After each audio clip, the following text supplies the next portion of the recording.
Ahora lo veía también en el hogar. ¿Cuántas mujeres estaban sometidas al marido? Y también ya una mujer de 21, 22 años ya para esta época, muy joven, pero ya había pasado por esas experiencias, vio el sufrimiento tan tremendo que había en la sociedad, causada por la codicia de los ricos, cristianos la mayoría, y que hablaban de cristianismo y que se aprovechaban de aquello para explotar a las clases trabajadoras. Ella quiso entonces trabajar por la mujer, trabajar por la niñez, y empezó a buscar. Dijo, ¿en dónde podré yo trabajar de alguna manera por estas personas? Y cómo entender esos interrogantes que la habían hecho separar del cristianismo. Y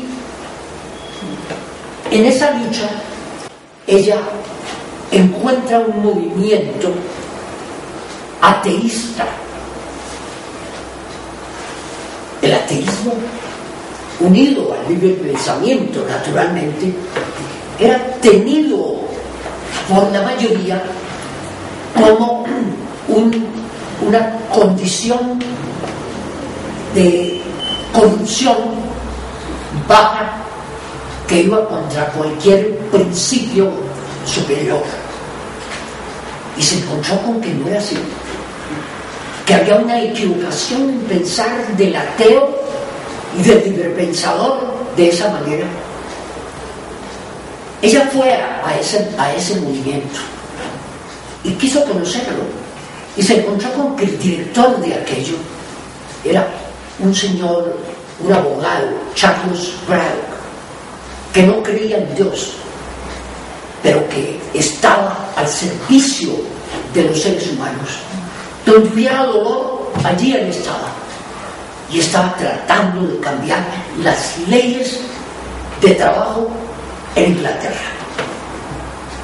Se dio cuenta de que individuos que no creían en un ser superior creían en el hombre, y que había que trabajar entonces por el hombre, que las religiones habían puesto en el centro a un Dios que no se podía comprender. Era un ser que ellos mismos no entendían, y que un ateo no podía creer en algo que no podía comprender. ¿Qué sentido tenía entonces adorar a un ser para él incomprensible o posiblemente inexistente? Pero había un ser que conocía el hombre y las condiciones de los seres humanos y la explotación tan terrible, como les decía, que había para la clase trabajadora. Las jornadas de trabajo eran tremendas. Por ejemplo, uno de los diputados de la Cámara de los Comunes presentó un proyecto para que el trabajo máximo para una mujer era de 15 horas diarias. Eso quiere decir que era de mucho más de las 15 horas diarias. Ya estaba en el movimiento con Carlos Bravo, inmediatamente protestaron. Eso no puede ser así. Si se aprueba una ley de 15 horas de trabajo, eso se va a hacer continuo para todas las fábricas.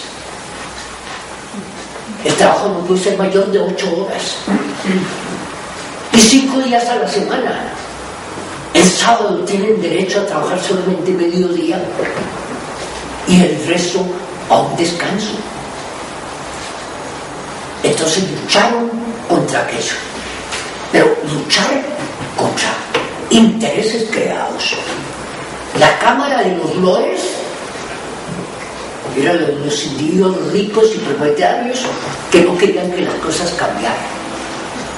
En la Cámara de los Comunes había intereses económicos y eclesiásticos que no querían que cambiaran las cosas. Era conveniente mantener a la gente ignorante, que no fueran las escuelas. Estaba en su apogeo la era industrial en Inglaterra. El país más adelantado industrialmente en el mundo era Inglaterra, a costa de salarios de hambre y de la miseria de las clases trabajadoras. Entonces les exigían cosas absurdas que desafortunadamente no me puedo extender mucho al respecto, pero no más con el tiempo de trabajo podemos ver en qué forma consideraban las cosas. El presentar demandas contra aquello representaba ir contra los intereses creados de una sociedad mojigata de la era victoriana, donde ya todo estaba establecido, se hablaba de cristianismo que no se vivía y se presentaba entonces una imagen que no estaba de acuerdo con la realidad. Eran los ateos y los libripensadores los que querían producir un cambio. Para esa época se había difundido un folleto en que se veía el problema de las familias muy numerosas en las clases trabajadoras.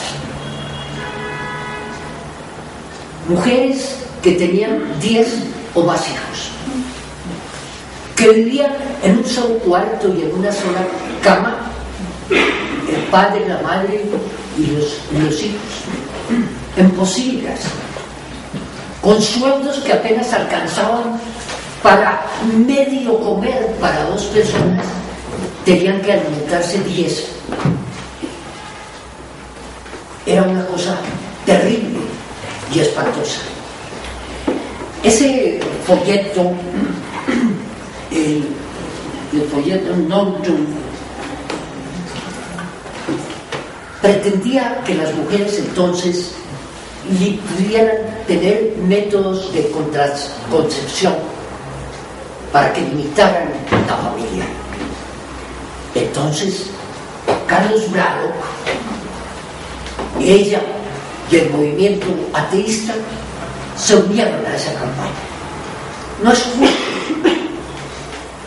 que por no conocer ciertos sistemas y por seguir la idea de la Iglesia, ustedes tienen que multiplicarse, cosa que le convenía a las clases ricas para tener obra de mano de esclavitud y de pobreza. ¿No? Ellos entonces se unieron a ese movimiento y resolvieron difundir esos folletos. Ellos lo hacían con una honorabilidad extraordinaria.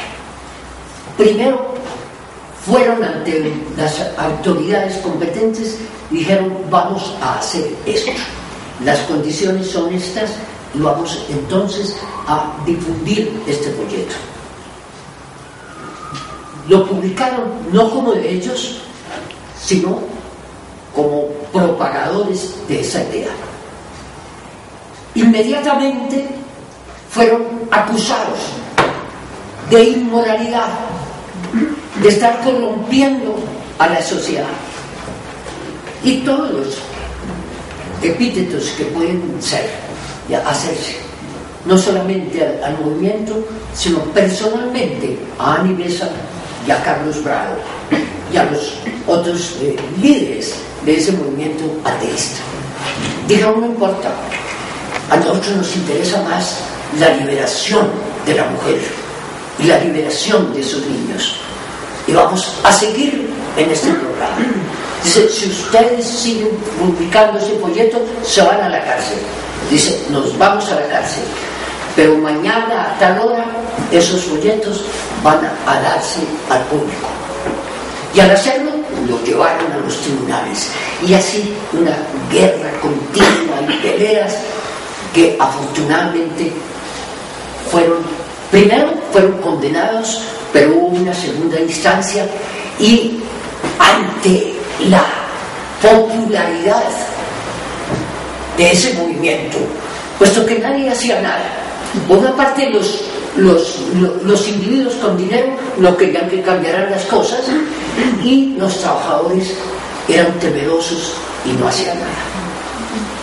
Lo que hacían esto eran los ateos, los librepensadores, y ese movimiento entonces creció en popularidad y en agradecimiento. Y cuando en los tribunales se iba a fallar, eran multitudes los que estaban junto a Carlos Brado y a Annie Besant para defenderlos y que no fueran condenados. Era tal la multitud que por miedo, no por convicción, los dejaron en libertad. Así fueron sus luchas, tremendas en muchos aspectos. En una ocasión, ella veía las condiciones de trabajo de la mujer en una fábrica de fósforos. Recuerden que en esa época el alumbrado esencialmente se hacía con velas y los fósforos era algo de primera necesidad. Tenían que manejar materiales entonces que iban contra su salud, con esos horarios de trabajo tremendos, mal alimentados, en esos hogares en que les decía usted, de madres con 10 hijos, en donde no alcanzaba para esa alimentación.